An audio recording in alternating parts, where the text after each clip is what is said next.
warahmatullahi wabarakatuh. Waalaikumsalam.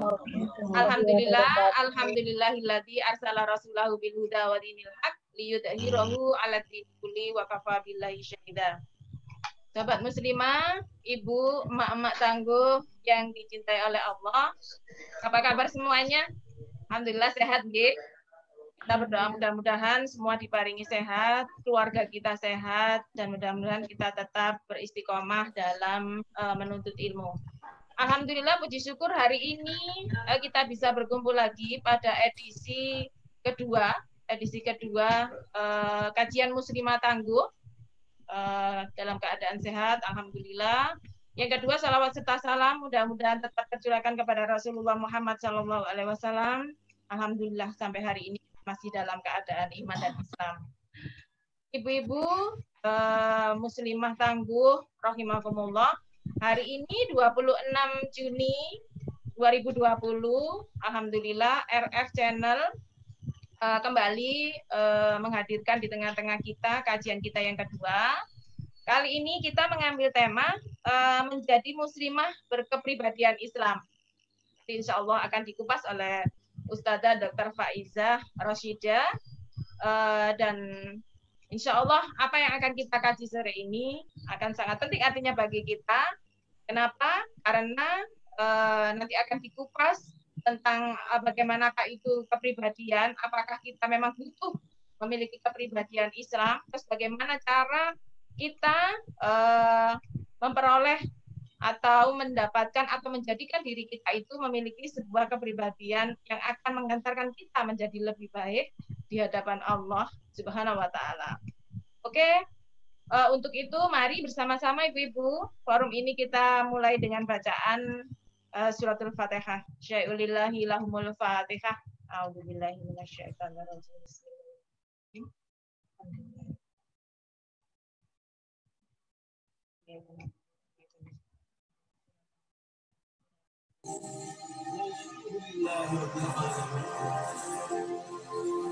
Amin, Allahumma amin.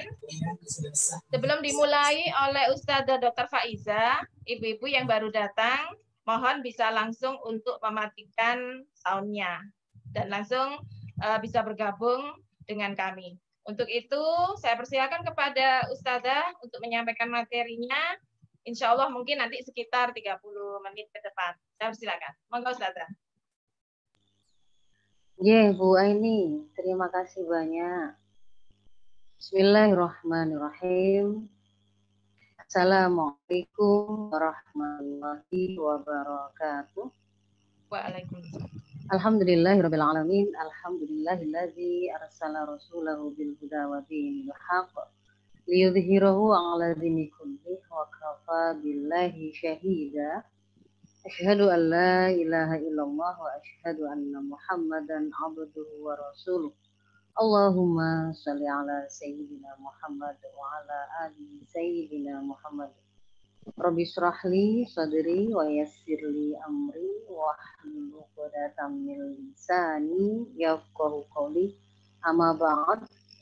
Ibu sekalian, alhamdulillahirabbil alamin. Pada sore hari ini kita diperkenankan oleh Allah bertemu lagi dalam majelis kita yang insya Allah mubarakah, penuh keberkahan dari Allah, karena hanya kebaikan yang mempertemukan kita di sini. Niat baik, niat soleh, insya Allah mau mengkaji Islam, mau mengkaji bagaimana Islam menjadi jalan hidup kita sebagai seorang muslimah. Niat untuk menempa diri menjadi muslimah yang tangguh, yang sesuai dengan apa yang diinginkan oleh pencipta kita ketika kemudian menciptakan dan menghadirkan kita di dunia ini. Alhamdulillah ibu-ibu, semoga senantiasa kita tetap tidak lupa untuk menyampaikan, menyanjungkan puji syukur kepada Allah atas segala limpahan nikmat tersebut. Semoga kita tercatat oleh Allah sebagai hamba-Nya yang pandai bersyukur dan ditambah senantiasa nikmat yang diberikannya kepada kita semua. Amin. Salawat dan salam juga semoga tetap tercurah pada Rasul Muhammad SAW serta seluruh keluarga beliau, sahabat, dan orang-orang yang meneruskan perjuangan beliau hingga yaumul kiamat. Ibu sekalian, hari ini kita akan membahas tentang satu topik yang sangat bagus. Saya menyapa dengan ibu-ibu sekalian, padahal semuanya belum tentu sudah ibu-ibu, tapi itu sebenarnya adalah, mohon izin, itu adalah sebuah panggilan penghormatan saya kepada ibu-ibu sekalian. Meskipun ada yang mungkin masih single, belum berputra, calon ibu, kami mohon izin untuk sapa semua dengan panggilan penghormatan, posisi yang sangat mulai dalam Islam sebagai seorang ibu. Hari ini ibu-ibu kita akan membahas satu topik yang sangat menarik, yaitu bagaimana caranya kita menjadi muslimah yang berkepribadian Islam. Satu saat ketika kami diminta untuk bicara tentang bagaimana menjadi muslimah berkepribadian Islam, itu kemudian kami mencoba googling. Kalau dalam perspektif yang dipahami oleh umat hari ini atau masyarakat hari ini pada umumnya, apakah share screen saya terlihat? Ya, terlihat. Pada umumnya adalah bisa ibu googling apa itu kepribadian. Nanti kita temukan ternyata macam-macam namanya konsep kepribadian dalam pandangan masyarakat hari ini. Ada yang dilihat dari bentuk tubuhnya, ada dilihat dari bentuk bibirnya, ada dilihat dari mancung tidaknya bentuk hidungnya. Ketika seseorang itu tertawa, bagaimana tampilan tertawanya, apa terlihat gusinya, apa terlihat giginya saja, atau hanya tersenyum saja, itu bahkan bisa dianggap mewakili konsep atau pemahaman tentang kepribadian. Bahkan bentuk-bentuk jari tangan, gundek-gundek atau lonjong-lonjong atau lincip-lincip gitu Bu ya. Ini seluruh Indonesia ya, saya lupa kalau bisa jadi ada yang nggak ngerti gundek-gundek ya. Maksudnya itu apa namanya ya, pendek-pendek misalnya begitu. Bibir begitu, antara bibir atas dan bawah ada syarahnya, ada penjelasannya masing-masing. Kalau keduanya tebal bagaimana? Kalau dua-duanya tipis bagaimana? Kalau atas bawah berbeda bagaimana? Ternyata itu kemudian mereka memiliki syarah atas hal itu. Bentuk rahangnya, diamond, oval, apa bulat, apa segitiga, apa berbentuk hati, lehernya, itu sampai seperti itu ibu-ibu. Jadi kemudian bahkan yang sangat sangat saya agak nggak masuk akal adalah bahkan ada begitu ya cara mengenali kepribadian seseorang dari kentutnya, maksudnya sampai seperti itu. Suaranya itu loh kemudian dianalisa dan itu dianggap mewakili konsep kepribadian yang kemudian mereka mau cari.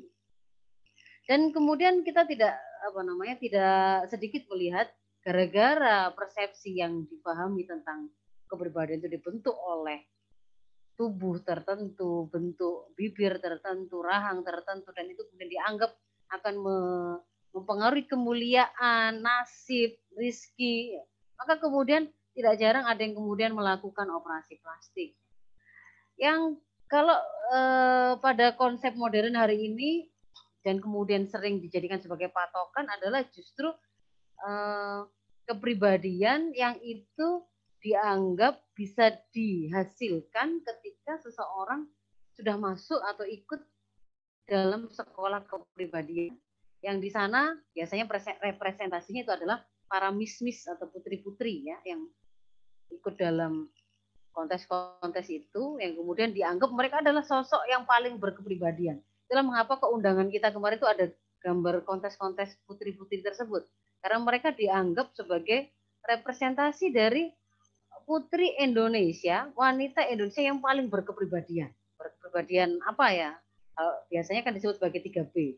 Brain, beauty, and behavior. Nah, yang behavior itu ternyata kalau kemudian kita coba telusuri apa yang dimaksud dengan behavior di situ. Itu diantaranya adalah cara duduk mereka, gitu ya. Kangkang atau tidak, tegak atau tidak, agak membungkuk, tangannya ada di mana. Itu ternyata dianggap sebagai representasi, gambaran kepribadian seseorang. Jadi kalau jalan tesnya itu dia bisa nggak berjalan ke depan itu membentuk garis lurus, ataukah garisnya belok-belok gitu ya, nggak bisa garis lurus begitu. Nah, jadi kemudian muncullah banyak sekolah kepribadian yang menawarkan sebuah output produk. Kalau Anda masuk di sekolah ini, nanti Anda keluar sebagai orang berkepribadian Islam. Ibu-ibu sekalian, sebagai kontra awal yang sebagaimana saya sampaikan pada waktu edisi pertama kemarin, semua bahasan yang akan kita lakukan sepanjang serial semua topik-topik kajian yang kita lakukan setiap Jumat sorenya nanti adalah kita cari, kita analisa dengan pisau analisis hanya Islam. Kita akan mencari semua jawaban atas pertanyaan-pertanyaan kita, atas keingintahuan kita, atas persoalan yang kita butuhkan untuk kita temukan solusinya itu hanya kepada Islam. Kemarin sudah saya sampaikan, itu bisa dibuka di dalam surat An-Nisa 65. Nah, kalau kemudian terkait dengan kepribadian ini, ada sebuah hadis yang sangat jelas kemudian menunjukkan. Diriwayatkan oleh Abu Hurairah, qala Rasulullah, innallaha la yanzuru ila suwarikum wa amwalikum walakin yanzuru ila qulubikum wa a'malikum. Sesungguhnya Allah itu tidak melihat kepada bentuk rupamu, suar, gambarmu, wajahmu kan, kulitmu warnanya apakah, besar kecilnya tulangnya, seberapa banyak lemaknya. Tidak melihat kepada suarikum. Allah tidak melihat kepada gambaran rupamu. Tidak pula kepada wa amwalikum, pada harta kalian. Walakin akan tapi Allah melihat kepada qulubikum wa a'malikum, kepada hati kalian, sesuatu yang kita tidak bisa lihat, hati kalian, dan a'malikum. Amal itu sesuatu yang bisa kita indra, bisa kita lihat. Seseorang mencuri, seseorang berzina, seorang sholat, seseorang berbakti pada orang tua, itu amal. Amal itu bisa kita lihat, tapi kalau hati kita tidak bisa lihat. Nah, ini nanti seringkali kemudian juga kalau kita membaca hadis yang lain, Rasul telah pernah mengingatkan kepada kita bahwa di dalam tubuh manusia itu ada segumpal darah yang itu akan menentukan baik dan buruknya semua jasad kita, dan itu adalah hati. Lagi-lagi ada konsep, ada istilah hati yang kemudian diperkenalkan di sana. Dan sebenarnya hadis ini bahwa Allah itu akan melihat hatimu dan amal perbuatanmu itu kemudian, mohon maaf sebentar, apa masih terdengar? Bu ini ya, bahwa Allah itu ketika Rasul menyampaikan Allah itu melihat hati dan perbuatan kalian, ini sejalan dengan apa yang difirmankan oleh Allah di dalam surat Al-Hujurat ayat 13. Allah di sana berfirman, ya ayyuhan nas, inna khalaqnakum min dzakari wa untha wa ja'alnakum syu'uban wa qabaila lita'arufu inna akramakum indallahi atqakum. Wahai manusia, sesungguhnya Allah telah menciptakan kalian itu dari seorang laki-laki dan seorang perempuan. Lalu Allah menjadikan kalian syu'uban wa qabaila lita'arufu, menjadikan berbangsa-bangsa, kita akhirnya menjadi bersuku-suku banyak macamnya. Ada yang berkulit putih, ada yang berkulit merah, ada yang berkulit hitam, ada yang berkulit sawo matang. Syu'ub, qabail, itu kemudian ada yang berambut kriwil, ada yang berambut lurus ya, ada yang matanya sipit, ada yang matanya lebar. Itu memang Allah kehendaki begitu. Tetapi kemudian Allah memberikan penjelasan, bukan pada keriting dan lurusnya rambutmu kemuliaan itu ada. Sehingga tidak perlu mengejar memiliki rambut lurus sebagaimana yang digambarkan oleh iklan-iklan sampo. Hari ini mungkin iklan sampo sudah mulai diperbarui ya. Kalau dulu modelnya pasti lurus. Kalau sekarang ada yang mungkin sudah kriwil-kriwil sekarang ya. Tapi kita diajari oleh iklan-iklan yang memang itu bagian dari pola kehidupan kapitalistik dan hedonis yang untuk menilai indah tidaknya, mulia tidaknya, keren tidaknya orang itu supaya terdorong, tergerak itu adalah ukuran-ukuran bersifat fisik dan kemudian apa yang menjadi ukuran fisik itu adalah apa yang dalam pandangan manusia baik. Oh, yang keren itu kalau rambutnya lurus, keren itu kalau bibirnya tipis. Ternyata kemudian kita temukan perspektif manusia tentang cantik dan tidak cantik antara satu wilayah dan wilayah yang lain beda-beda. Ada satu suku yang kemudian menilai kecantikan itu semakin perempuan itu telinganya, lubang telinganya itu semakin besar sehingga bisa ditaruhin logam atau anting-anting sebesar tempeh begitu ya, saking besarnya semakin cantik. Kalau kemudian di Jepang semakin kecil ukuran sepatu seorang wanita semakin cantik. Ada satu suku yang kalau bibir bawahnya itu semakin besar dan bisa ditaruh semacam gelang begitu ya, yang sampai membuat bibirnya itu menggelambir sampai ke mendekati tanah, itu semakin cantik. Dan itu kemudian ternyata kita temukan beda masa, beda pula yang namanya selera tentang kecantikan. Ada masa di mana bibir tipis itu menjadi idola. Ada saatnya kemudian berganti masa, ternyata bibir tebal itu dikatakan lebih seksi dan seterusnya. Maka kemudian Allah, kalau kita mengikuti ukuran-ukuran yang dibuat oleh manusia ini tadi, mungkin kita akan hari ini kita sibuk merubah diri, operasi plastik menjadi bentuk seperti ini, ternyata minggu depan konsep cantik menjadi berbeda. Tadinya dia sudah kadung bibir itu ditebalkan, ternyata tahun depan konsep cantik itu menjadi yang tipis gitu ya. Jadi akan pusing sendiri mengikuti mode tren yang itu sebenarnya sangat semu.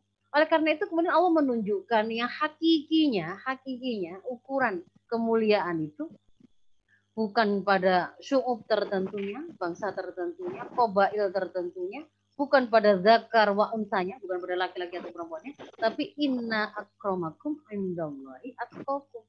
Sesungguhnya yang paling mulia di antara kalian di sisi Allah adalah yang paling bertakwa. Nah, kita sudah mendapatkan sebuah clue bahwa yang paling mulia adalah yang paling bertakwa. Bahwa Allah hanya melihat kita dari hati kita dan amal kita. Sesuatu amal itu hanya akan bisa terhasilkan, terrealisir itu karena dipengaruhi oleh sesuatu yang tidak nampak yang menjadi pemahaman pada diri seseorang. Apa yang dilakukan oleh seseorang sebenarnya adalah cerminan dari apa yang dia pahami. Kalau saya memahami, misalkan saya ketemu dengan banyak orang di jalan. Ketika saya memahami, oh saya ketemu dengan Bu Aini, saya memahami Bu Aini sebagai teman saya, maka perilaku saya kepada Bu Aini akan berbeda ketika saya ketemu dengan orang yang saya pahami saya tidak kenal. Atau saya pahami ketemu dengan yang lain lagi yang saya pahami itu adalah sebagai penjahat atau musuh. Tingkah laku yang saya lakukan, amal yang saya lakukan akan berbeda tergantung kepada pemahaman apa yang saya punya. Nah, karena itulah sebenarnya kepribadian di dalam Islam itu akan sangat ditentukan bagaimana tampilan amalnya, yang mana tampilan amal itu dibentuk dan dipengaruhi oleh bagaimana cara dia berpikir sampai menghasilkan satu pemahaman. Nah, saya mulai memperkenalkan supaya memudahkan bahwa apa yang kita lihat itu amal, kumpulan amal. Apakah setiap harinya seseorang itu menjadi orang yang berusaha untuk sholat, berusaha untuk berkata jujur, berusaha untuk menjadi ayah yang solih, berusaha menjadi yang solihah, menjadi anak yang berbakti pada orang tua. Kumpulan ini yang sebenarnya kemudian bisa membuat kita menilai seseorang itu kualitas dirinya itu seperti apa. Nah, agak sedikit mikir ibu-ibu, saya mau mencoba menerangkan tentang sebenarnya bagaimana sih sebuah pemahaman itu kita hasilkan. Saya ingin mengajak kepada ibu-ibu memahami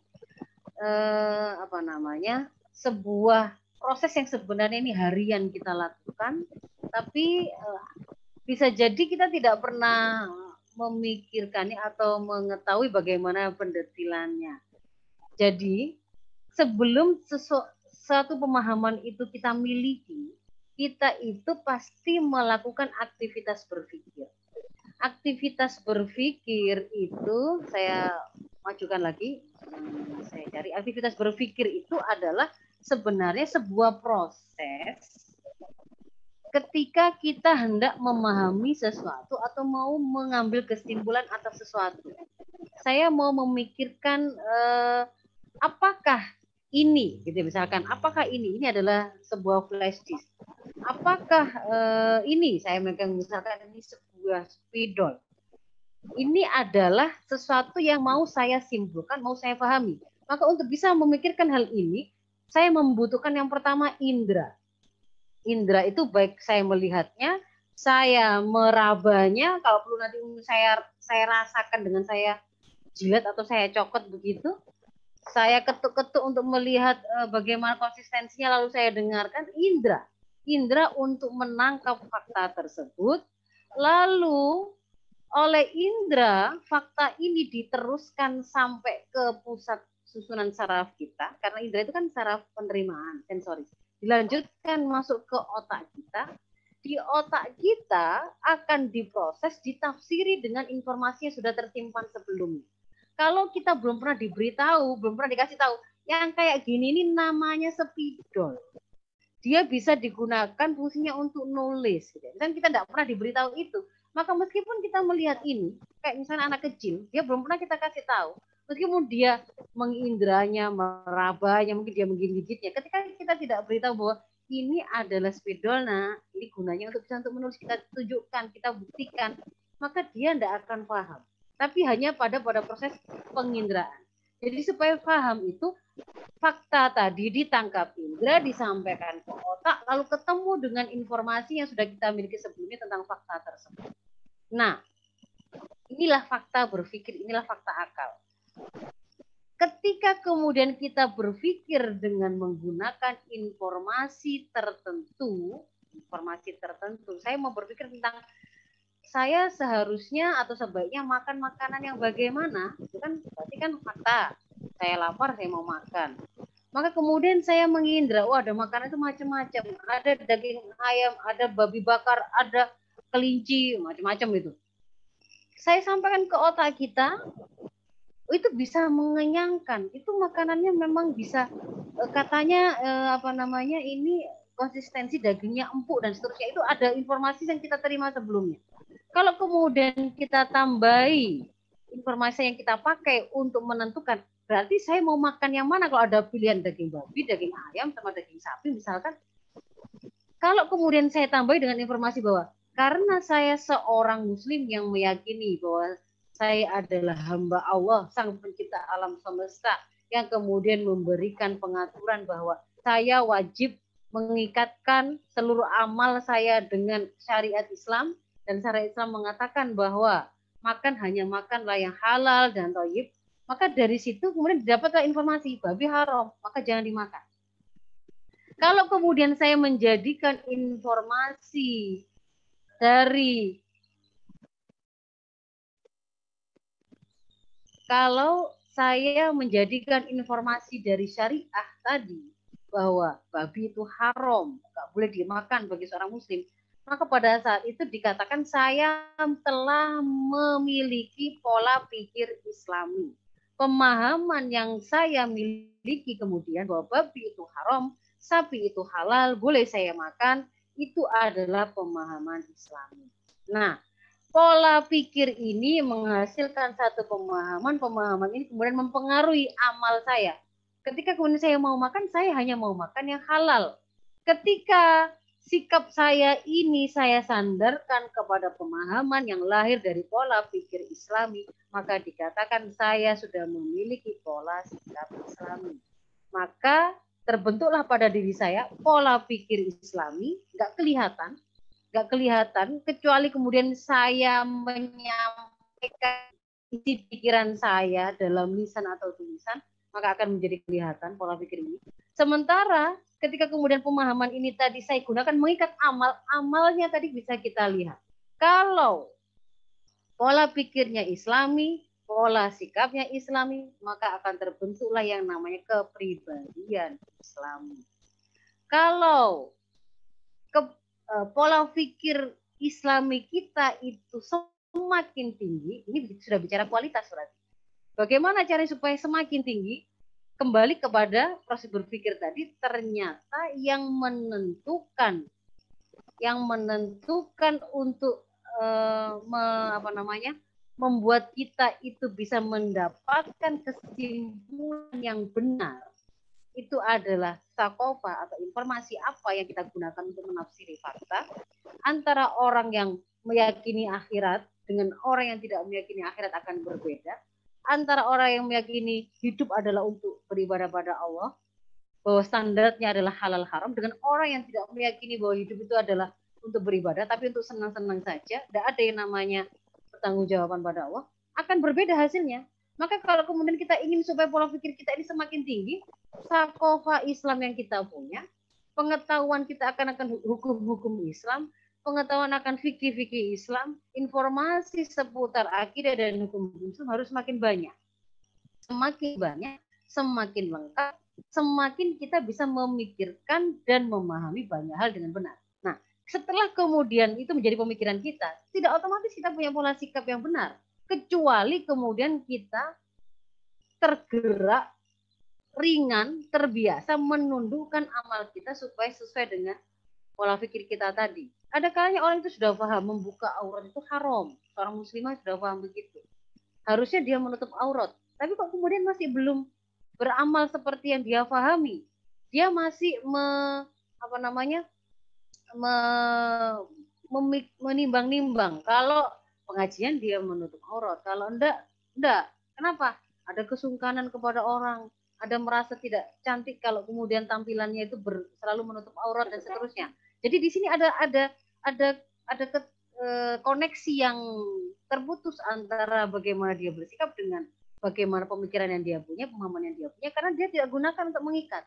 Maka supaya kemudian semakin dia paham sesuatu, semakin kemudian itu mengikat amalnya, harus ada sebuah upaya menjadikan dia, membiasakan dia hidup dalam suasana keimanan yang tinggi, kesadaran bahwa dia adalah hamba Allah yang hidup ini memang untuk mengabdi pada Allah.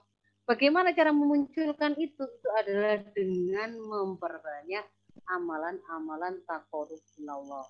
Nah, itu adalah yang dimaksud dengan kepribadian Islami. Bagaimana kemudian kalau konteksnya muslimah berkepribadian Islam? Kemarin sudah kita bahas bahwasannya muslimah itu dia adalah manusia sebagaimana laki-laki, tapi kemudian diberikan oleh Allah kekhasan sifat kefeminitasan. Sehingga di situ ada taklif sebagai hamba Allah, sama persis sebagaimana laki-laki. Ketika kemudian dia diperintahkan untuk sholat, sama sebagaimana ketika seorang pria juga diperintahkan untuk sholat, diperintahkan untuk menuntut ilmu, diperintahkan untuk menjadi orang yang menyampaikan kebenaran, untuk beramar ma'ruf nahi mungkar, berdakwah, meluruskan ketika ada kesalahan di tengah-tengah masyarakatnya, berbuat baik pada tetangga. Ini semuanya sama, hamba Allah. Semakin bagus pemahaman yang dimiliki oleh seorang muslimah terkait dengan apa saja sebenarnya kewajiban saya sebagai hamba Allah, maka akan semakin banyak amal-amal dia, kewajiban-kewajiban dia sebagai hamba Allah yang kemudian dia tertunjuki Dan kalau kemudian semakin baik dia itu mengasah jiwanya, kecenderungannya untuk tunduk kepada apa yang sudah dia pahami, sebagaimana diajarkan oleh Islam tadi, maka semakin baguslah kualitas pelaksanaan dia akan taklif sebagai hamba Allah tersebut. Demikian pula dengan ketika kita pahami seorang muslimah itu sebelum dia menikah sebagai anggota keluarga pasti dia akan ada pada posisi sebagai anak. Maka haruslah kemudian di situ dicari, dipahami sebagai anak itu apa saja kewajiban-kewajibannya. Oh, di sana ada birrul walidain. Apa makna birrul walidain? Berbakti pada orang tua. Semakin dia lengkap mencari ilmu, sakofah, pemahaman, ya, informasi-informasi yang dia butuhkan untuk bisa memahami bagaimana seharusnya dia menjadi seorang muslimah yang berposisi sebagai anak, maka dia akan bisa melaksanakan tanggung jawab atau taklif tersebut dengan baik dan semakin tinggi kualitas kepribadiannya. Demikian pula dengan istri. Maka di situ kemudian akan kita dapatkan, oh, sebagai seorang istri itu ada penjelasan di dalam syariat Islam bahwa ad-dunya mata wa khairu mata'iha al-mar'atu salihah. Sedunia dan seluruh isinya ini, termasuk di dalam itu ada perhiasan emas, perak, intan, permata, mobil, rumah dan seterusnya. Semua yang indah-indah. Semua dunia ini itu perhiasan. Tapi Islam kemudian memberikan penjelasan perhiasan terbaik itu adalah seorang istri yang solihah.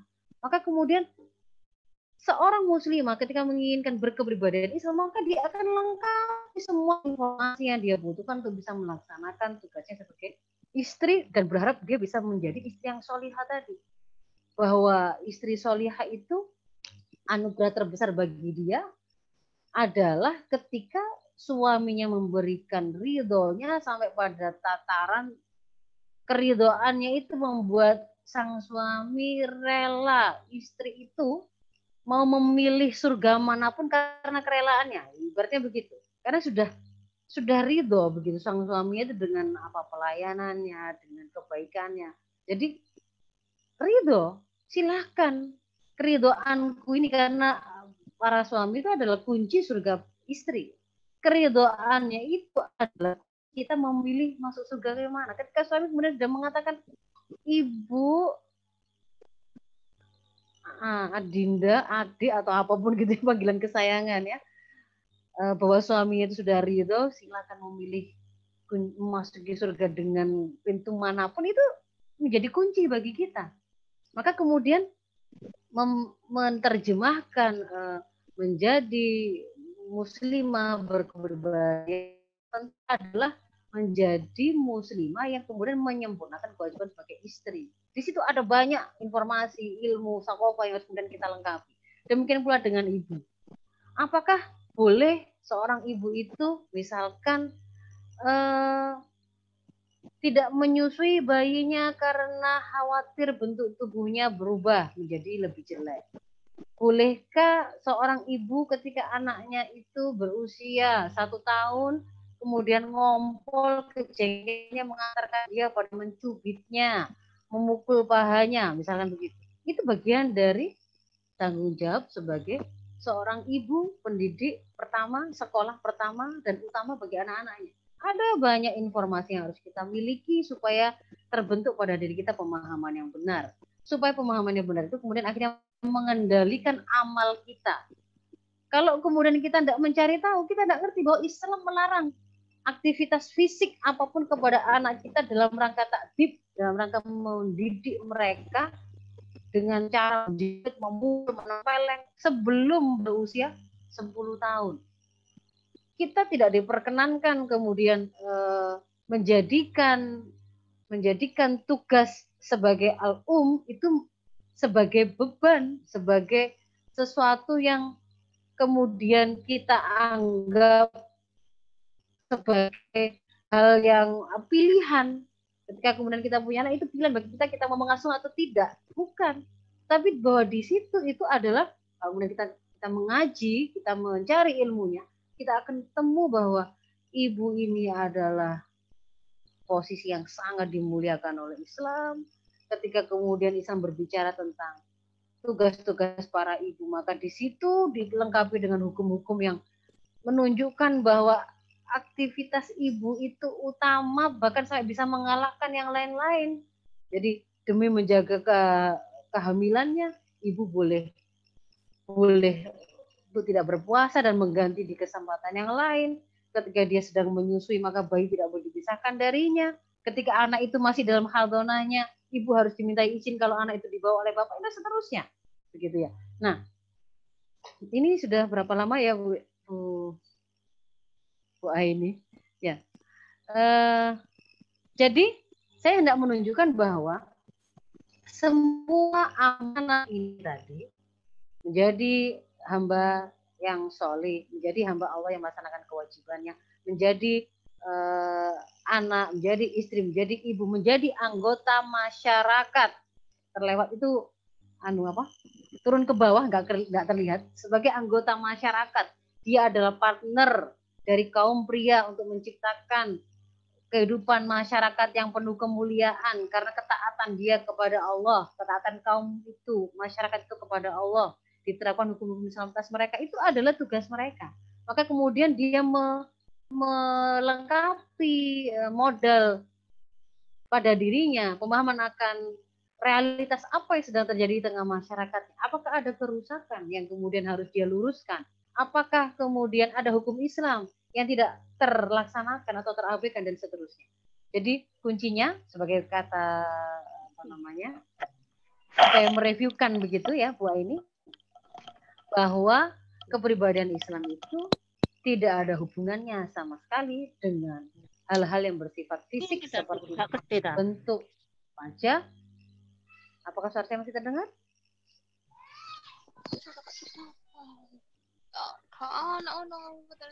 Bu Aini? Ada yang tidak dimatikan moodnya Ustazah. Oh, tapi suara saya terdengar? Alhamdulillah. Enggak terputus kan ya? Ya, alhamdulillah. Dari awal sampai akhir bagus banget. Bagus, alhamdulillah. Alhamdulillah, Rizky sinyal yang bagus hari ini. Alhamdulillah ya.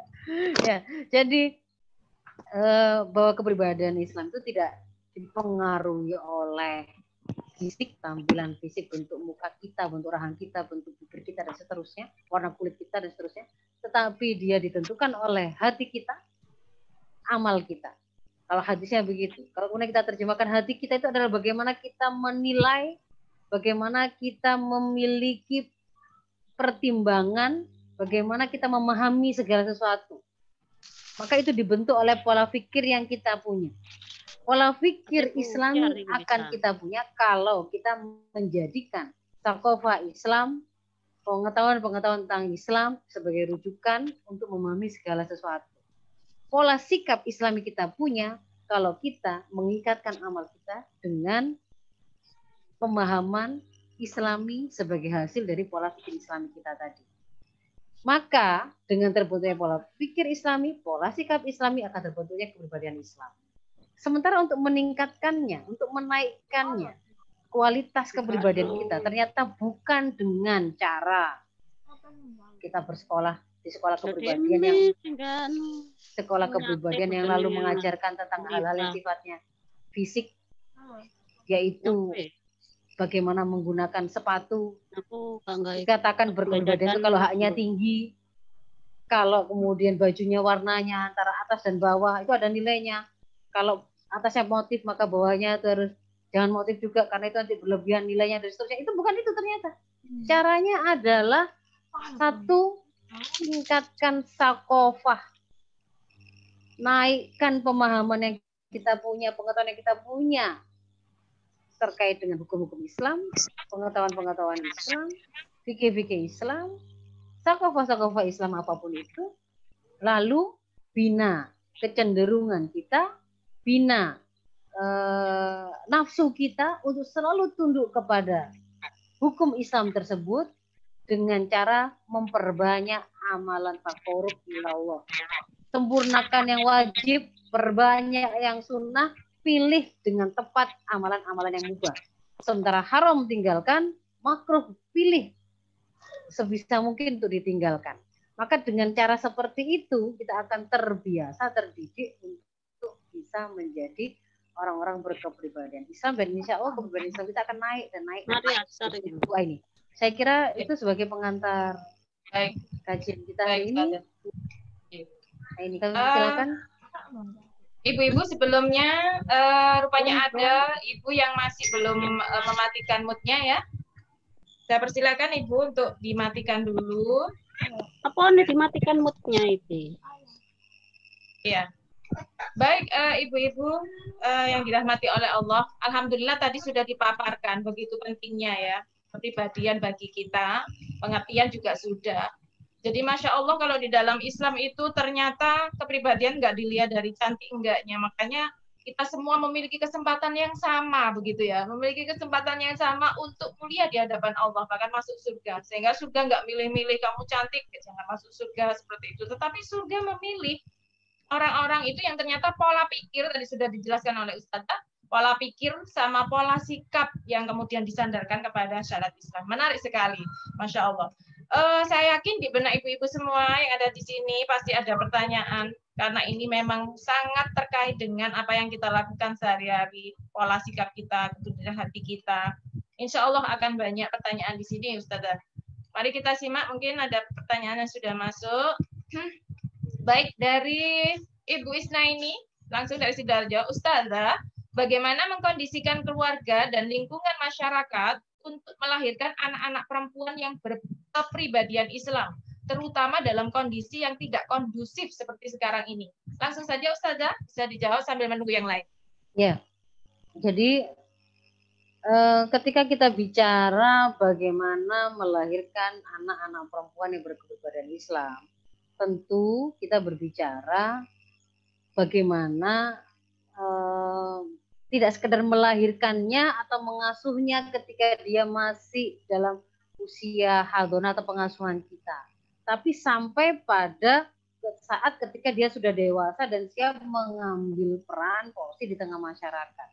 Maka pada fase tersebut itu yang terjadi pada diri anak kita sebenarnya bukan sekedar proses pembentukan kepribadian, tapi juga pengokohan dan pengembangan kepribadian selanjutnya hingga menjadi seseorang yang berkepribadian Islam dengan profil siap memimpin atau mengambil porsi peran sebagai generasi terbaik di tengah masyarakat. Nah, untuk bisa seperti itu, maka di situ kita tahu porsi pembinaan dan pendidikan itu tidak semua fasenya itu ada pada tanggung jawab orang tua dan keluarga semata.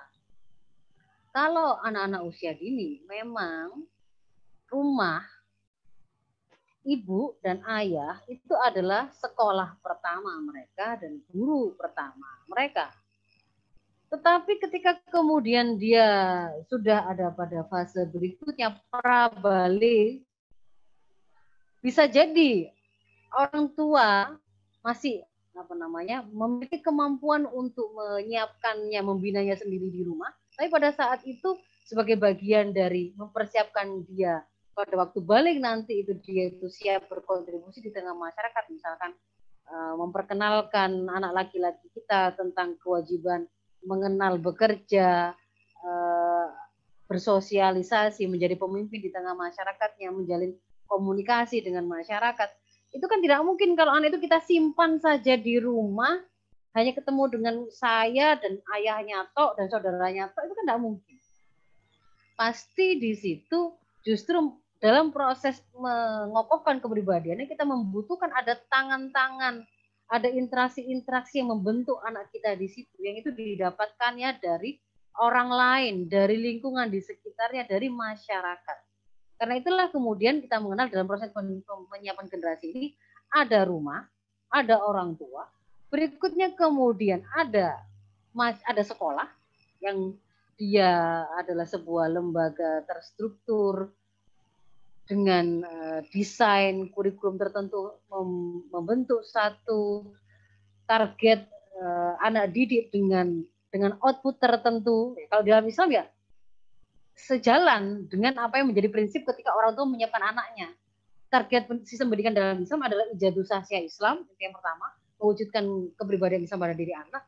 Lalu yang kedua adalah penguasaan sains dan teknologi, karena nanti untuk bisa menjadi manusia yang menjalankan visinya sebagai khalifatul fil ard, memakmurkan bumi, dia pasti membutuhkan ilmu dan sains dan teknologi tadi. Dan yang ketiga adalah sampai pada level pendidikan tinggi itu adalah untuk membentuk satu profil tertentu. Misalkan dia menjadi pakar atau ahli tertentu, jadi dia menjadi profesi tertentu, dokter, guru, ahli IT, programmer. Nah, ini adalah tiga target dari sistem pendidikan Islam.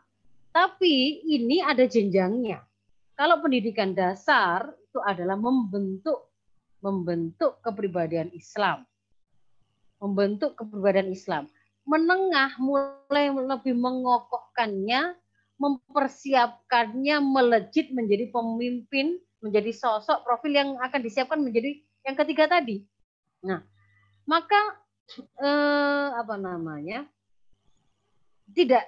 tidak cukup bisa jadi untuk kemudian sampai menghasilkan satu pemimpin tertentu, profil tertentu itu kemudian hanya ibu saja. Maka di situ ada masyarakat, ada rumah, ada sekolah. Ya. Sekolah ini ada sistem pendidikan dasarnya, ada menengahnya, ada pendidikan tingginya. Karena sistem pendidikan dasar itu bertujuan untuk membangun kepribadian Islam, maka tidak boleh diajarkan di situ kurikulumnya tertentu, tidak boleh diajarkan di situ semua mata pelajaran yang itu bertentangan dengan akidah Islam, karena akan merusak bangunannya. Mau bangunan akidah, bangunan kepribadian Islam tadi kan basisnya justru akidah Islam. Akidah Islam yang membuat dia akhirnya memiliki sakofa Islam, menjadikan sakofa Islam itu dijadikan sebagai rujukan bertanya apapun, sehingga terbentuk pemahaman Islam, lalu pemahaman Islam digunakan mengikat amal, kan begitu.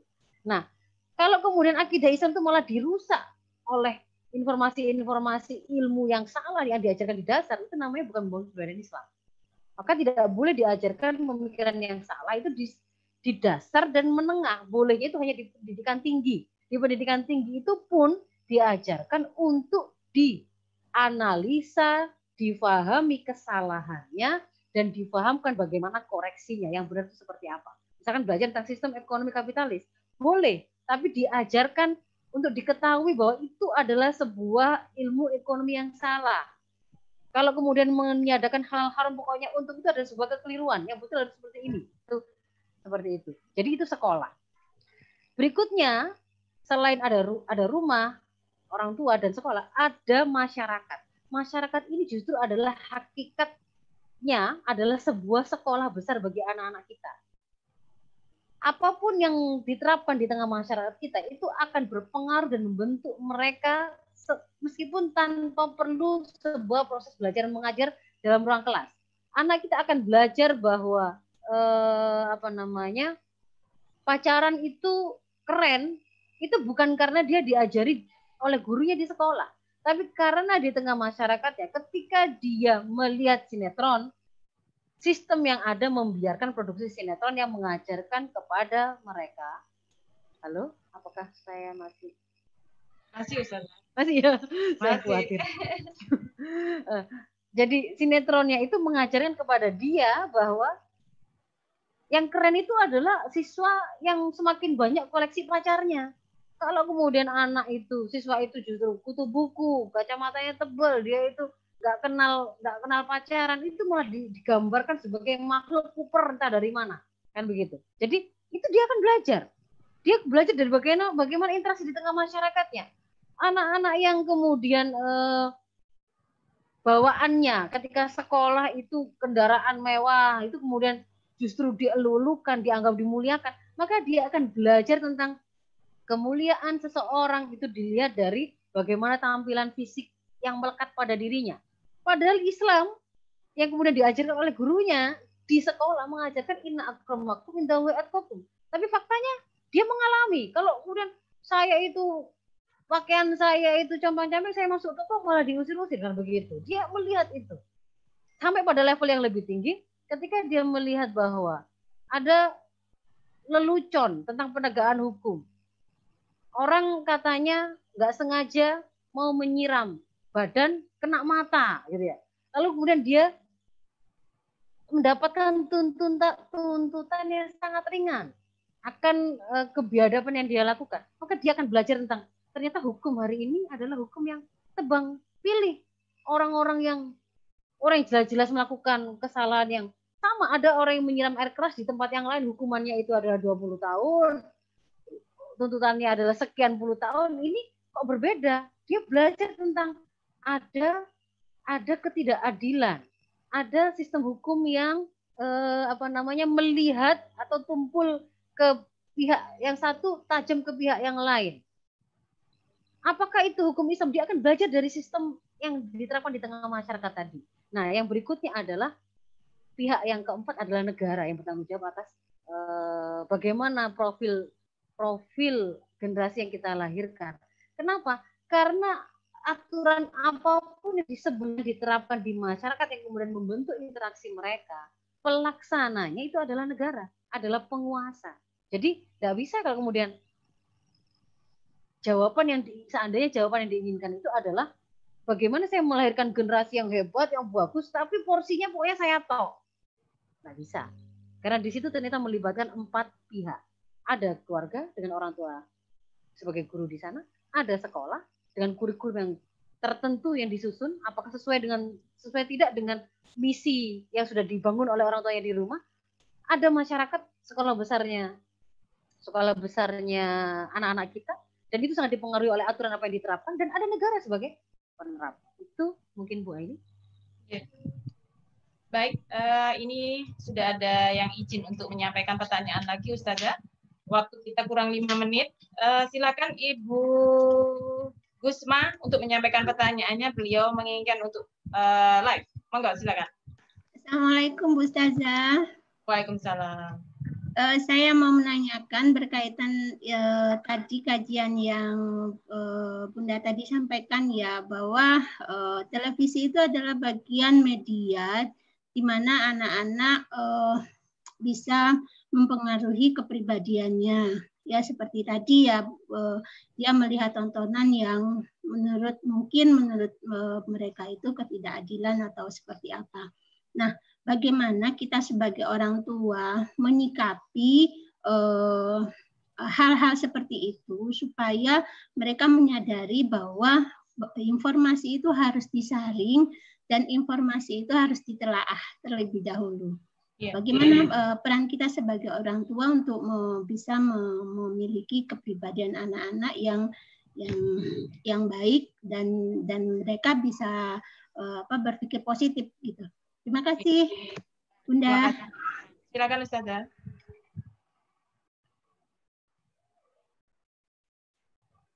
Boleh Bu Aini, ini jamnya sudah lebih, enggak apa-apa?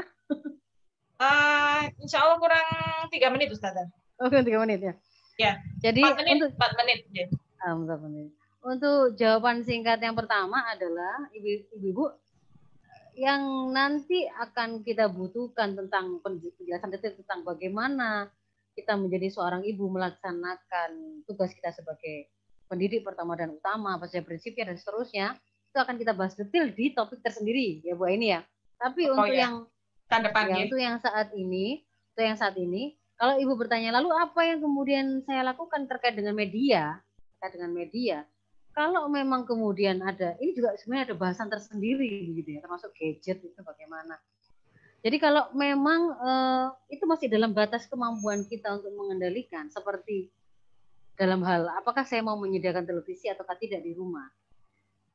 Bagaimana saya membuat komitmen dengan anak-anak saya tentang jadwal menonton televisi atau menggunakan gadget. Bagaimana saya membatasi kuota itu. Saya menyediakan kuotanya itu seberapa banyak setiap bulannya. Dan seterusnya itu ketika itu masih dalam kemampuan kita, maka wajib kita melaksanakannya sesuai dengan apa yang menjadi tanggung jawab kita. Kalau misalkan anak itu belum mengerti tentang tontonan baik dan buruk, berarti kita yang memilihkan. Kalau dia belum mengerti tentang tanggung jawab akan sebuah jadwal, dia belum bisa dipercaya. Jadi nontonnya ya boleh nonton film itu hanya 1 jam atau setengah jam dalam 1 hari. Kalau anak itu masih kecil, dia tidak ngerti itu. Justru malah kemudian ketika kita beri kesempatan dia melihat, lalu ketika kita minta dia berhenti, itu terjadi gegeran, membuat kita malah kesulitan untuk mengendalikan amarah anak dan seterusnya. Mungkin kemudian kita mengambil sebuah usul yang lain. Saya tidak tidak membuka celah terlebih dahulu kepada anak saya untuk memberi kesempatan dia melihat, karena begitu saya kasih kesempatan ternyata dia belum ngerti bahwa itu nggak boleh terus-terusan, ada batasannya. Jadi kita yang mengukur, kita yang menilai. Yang jelas bahwa tanggung kepada anak masing-masing itu berbeda-beda sesuai dengan target pendidikan pada anak kita tadi yang semuanya berbasis pada usia. Anak usia dini, anak usia prabalik, anak balik, itu berbeda. Prinsip pendidikannya berbeda, pendekatannya juga berbeda. Jadi mungkin itu dulu. Insya Allah semakin rutin mengikuti kajian kita, sedikit-sedikit nanti itu akan terjawab dalam topik-topik yang kita bahas ya Bu ini ya. Panjang pembahasannya ini ya. Ya. Ya. Ya, baik Ibu-Ibu, ditahan dulu pertanyaannya karena memang pembahasan ini nggak bisa ya kita selesaikan 1 jam saja, itu tidak bisa. Karena kenapa? Karena memang pembahasan terkait kepribadian ini begitu penting artinya bagi kita. Tapi paling tidak hari ini, sore ini kita mendapatkan sesuatu bahwa untuk menjadi mulia di hadapan Allah, pasti yang namanya kepribadian itu harus kita miliki. Dan kepribadian itu seperti yang dikatakan oleh Ustazah, itu tidak berstandar dengan kepribadian barat, bentuk mata dan sebagainya, fisik dan sebagainya, kesukaan warna dan sebagainya. Kalau warna merah dia pemberani, bergairah gitu ya. Tidak seperti itu. Tetapi Masya Allah, Alhamdulillah, agama kita ini justru memberikan peluang yang besar kepada kita untuk menjadi mulia. Bukan karena harta, bukan karena fisik, tetapi apa tadi? Karena pola pikirnya selalu digali atau disuburkan dengan info-info keislaman dan hatinya selalu terpaut dengan Allah. Dan ini belum selesai pembahasan kita. Kita harapkan ibu-ibu semua yang ada di sini, sobat muslimah, emak-emak tangguh di sini, tetap stay on pekan depan di tiap 16 sampai 17 bersama Ustazah Dr. Faiza Roshidah, dan pastinya akan lebih banyak hal yang akan kita peroleh dan banyak sekali hal yang nantinya itu butuh banget bagi kita itu dalam menjalani kehidupan ini. Baik Ibu-ibu rahimakumullah, jam sudah menunjukkan lebih dari jam 5. Saya undur diri. Terima kasih kepada Ustazah Dr. Faiza Roshidah, ibu-ibu semua yang hebat, yang tangguh. Terima kasih sudah menemani kita streaming. Dan tetap stay on ibu-ibu ya di RF Channel. Kalau nanti masih ingin mendengarkan lagi di RF Channel. RF Channel, cerdas, mencerahkan, dan menginspirasi. Baik ibu-ibu, saya mohon undur diri. Wabillahi taufiq wal hidayah. Wassalamualaikum warahmatullahi wabarakatuh.